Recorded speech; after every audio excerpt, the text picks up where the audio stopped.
14-15-ci əsrlərdə baş vermiş 100 illik müharibədən fərqli olaraq Fransa, 100 illik müharibə 1337-1453-cü illəri əhatə edir.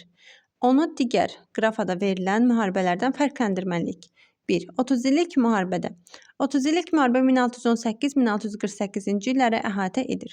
Avropada protestant qüvvələri müdafiə edirdi, düzdür. Kardinal Rişelyenin dövrünə aiddir. B. Dövlət monarxiya prinsipindən çıxış edirdi, düzdür. Kardinal Rişelyenin dövrünə aiddir.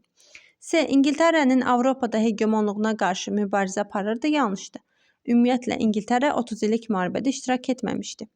2. 7 illik müharibədə 7 illik müharibə 1756-1763-cü illəri əhatə edir. A. İngiltərəyə qarşı mübarizə aparırdı, hər ikisi üçün ortaq cəhətdir. B. Şimali Amerikada müstəmləkələrini itirdi, düzdür. Fransa Kanadanı itirir. C. Qalib gəldi, yanlışdır. Fransa məğlub olur.